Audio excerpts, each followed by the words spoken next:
महाभारत। आज महाभारत में आपको युधिष्ठिर का घर छोड़कर वन में जाने का विचार और अर्जुन द्वारा इसका विरोध की कथा सुनाऊंगा। आप इसे ध्यानपूर्वक सुने और भक्तगणों, आप इस चैनल को लाइक करें, सब्सक्राइब जरूर करें। कथा सुनिए। नारद जी ने कहा, राजन, एक बार कर्ण की जरासंध के साथ भी मुठभेड़ हुई थी। उसमें परास्त होकर जरासंध ने कर्ण को अपना मित्र बना लिया और उससे चंपा नगरी उपहार में दे दी। पहले कर्ण केवल अंग देश का राजा था, किंतु इसके बाद वह दुर्योधन की अनुमति से चंपारण में भी राज्य करने लगा। इसी प्रकार एक समय इंद्र ने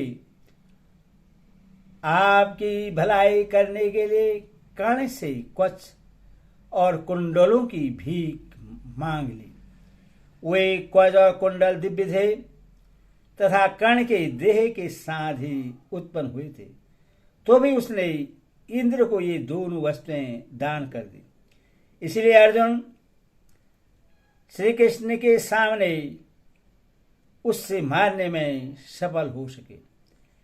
एक तो उससे अग्निहोत्र ब्राह्मण तथा महात्मा परशुराम ने सांप दे दिया था, दूसरे उसने स्वयं भी कुंती को वरदान दिया था कि मैं तुम्हारे 4 पुत्रों को नहीं मारूंगा।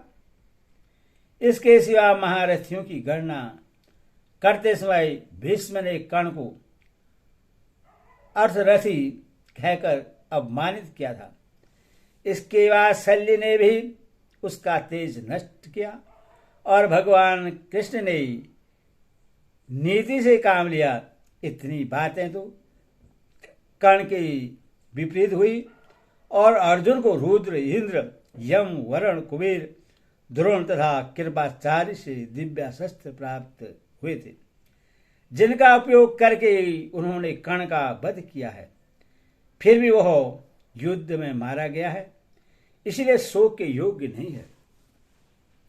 वैश्वान जी कहते हैं, इतना कहकर देवे से नारद चुप हो गए और राजा युधिष्ठिर शोक मग्न हो चिंता में डूब गए। उनकी यह अवस्था देख कुंती शोक से बिहल उठी और मधुर वाणी में अर्ध भरे वचन कहने लगी, बेटा, कर्ण के लिए शोक न करो, चिंता छोड़ो और मेरी बात सुनो। मैंने और भगवान सूर्य ने पहले कर्ण को यह जताने की कोशिश की थी कि युधिष्ठिर आज तुम्हारे भाई हैं। एक हितैषी सुहृदय को जो कुछ कहना चाहिए सूर्यदेव ने वह सब कहा। उन्होंने उसे स्वप्न में तथा मेरे सामने भी बहुत समझाया, परंतु हम लोग अपने प्रयत्न में सफल न हो सके। वह मौत के वशीभूत होकर बदला लेने को तैयार था, इसलिए मैंने भी उसकी उपेक्षा कर दी। माता की बात सुनकर धर्मराज के नेत्रों में आंसू भर आए। वे शोक से व्याकुल होकर कहने लगे, माँ, तुमने यह रहस्यमयी बात छिपा रखी थी, इसीलिए आज मुझे कष्ट भोगना पड़ता है। फिर उन्होंने दुखी होकर संसार की सब स्त्रियों को सांप दे दिया। आज से कोई भी स्त्री गुप्त बात छिपाकर नहीं रख सकेगी। इसके बाद वे मरे हुए पुत्र पौत्र संबंधी तथा शेषदेहों को याद करके बहुत विकल हो गए और अर्जुन की ओर देखकर कहने लगे, अर्जुन, यदि हम लोग वृष्टिवंशी तथा अंधकवंशी क्षेत्रियों के नगरों में जाकर भिक्षा से अपना जीवन निर्वाह कर लेते तो आज अपने कुटुंब को निर्वस करके हमें यह दुर्गति नहीं भोगनी पड़ती। क्षेत्रीय के आचार और उसके बल पुरुष और अरमस को भी धिक्कार है, जिसके कारण हम इस विपत्ति में पड़ गए। समा, दम, शौच, वैराग्य मादर्शय का भावाभाव, अहिंसा और सत्य बोलना ये वनवासियों के धर्म ही श्रेष्ठ है। किंतु हम लोग तो लोभ और मोह के कारण राज्य पाने की इच्छा से दंभ और मान का आश्रय ले इस दुर्दशा में फंस गए हैं। इस समय तीनों लोगों का राज्य देकर भी कोई हमें प्रश्न नहीं कर सकता। हाय, हमने इस पृथ्वी पर अधिकार पाने के लिए अवध्य राजाओं को भी हत्या की और अब अपने बंधु बांधवों के बिना हम अर्थभ्रष्ट की भांति जीवन व्यतीत कर रहे हैं। ओह, जिन बांधवों का हमने वध किया है उन्हें तो सारी पृथ्वी स्वर्ण के ढेर और बहुत से गाय घोड़े आदि की प्राप्ति होने पर भी हमें नहीं मारना चाहिए था, किंतु हमने उन्हें मार ही डाला। यह शोक हमें चैन नहीं लेने देता। धनंजय, सुना है मनुष्य का किया हुआ पाप शुभ कर्मों के आचरण में, दूसरों को कहकर सुनाने में, पश्चाताप से तथा दान, तप, त्याग, तीर्थ यात्रा एवं श्रुति स्मृतियों का पाठ करने से भी नष्ट होता है। श्रुति ने कहा है कि त्यागी पुरुष को जन्म मरण की प्राप्ति नहीं होती, वह अमृतत्व को प्राप्त होता है।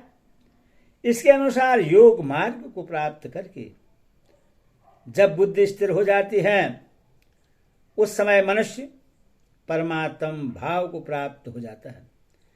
यह सोचकर मैं भी शीत उष्ण आदि दंत धर्मों से रहित हो मुनि वृत्ति से रहकर ज्ञानोपार्जन करना चाहता है, मुनि से रहकर ज्ञानोपार्जन करना चाहता हूं।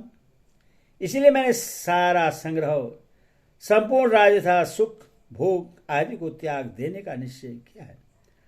अब मैं ममता और शोक से रहित हो सब प्रकार के बंधन से छूटकर कहीं जंगल में चला जाऊंगा। मुझे राज्य अथवा भोगों में से कोई मतलब नहीं है। यह कहकर जब धर्मराज चुप हो गए तो अर्जुन बोले, महाराज, यह बड़े अफसोस की बात है और हद दर्जे की कार्यता है जो आप अलौकिक पराक्रम करके प्राप्त की हुई उत्तम राज्य लक्ष्मी को ठुकरा देने के लिए उद्यत हुई है। यदि त्याग ही देना था तो आपने क्रोध में आकर इसी के लिए तमाम राजाओं की हत्या क्यों कराई? अपने समृद्धशाली राज्य का परित्याग करके जब हाथ में खप्पा लेकर आप घर घर भीख मांगते फिरेंगे उस समय संसार क्या कहेगा? क्या कारण है कि सब प्रकार के शुभ कर्मों का अनुष्ठान छोड़कर अशुभ एवं अकंचन बनकर आप गवार मनुष्य की तरह भिक्षा मांगना पसंद करते हैं? इस उत्तम राजवंश में जन्म लेकर संपूर्ण पृथ्वी को अपने अधीन करके अब आप धर्म और अधर्म का परित्याग कर वन की ओर जा रहे हैं। यह मूर्खता नहीं तो क्या है?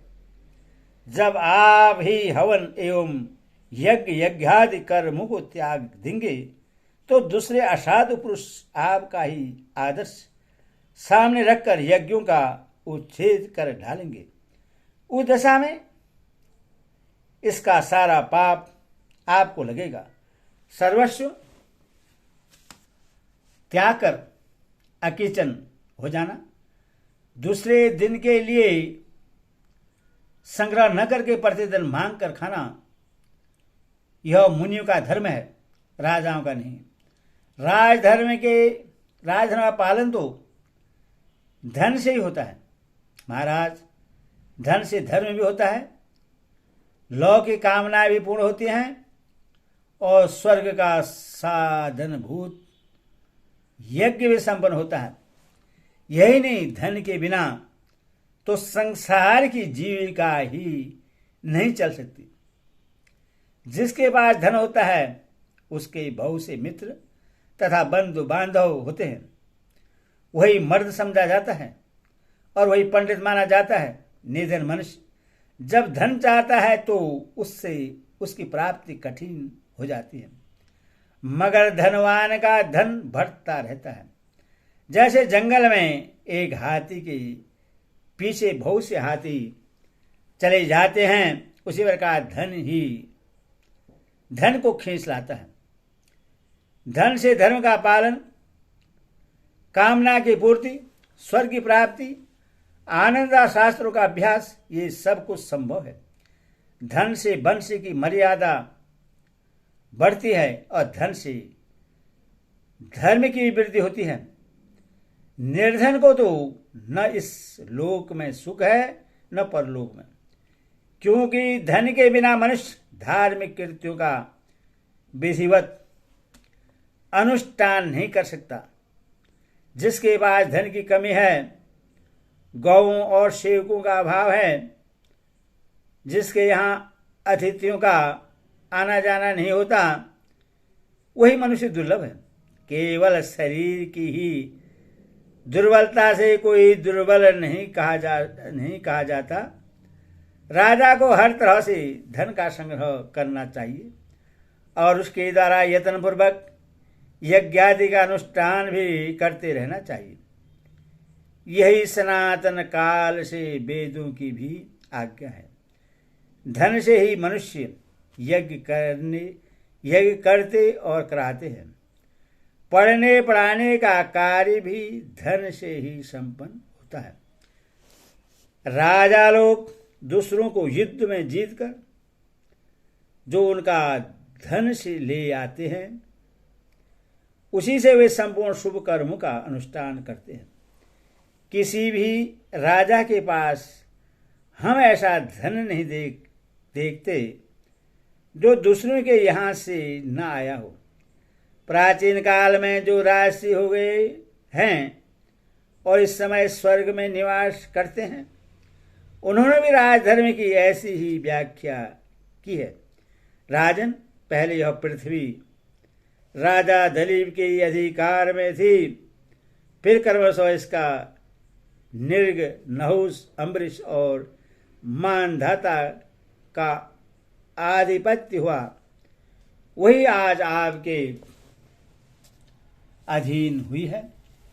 अतः उन्हीं राजाओं की भांति आपके लिए भी, जिसमें सब कुछ दक्षिणा के रूप में दान कर दिया जाता है, ऐसे सर्वस्व दक्षिण नामक द्रव्यमय यज्ञ करने का समय प्राप्त हुआ है।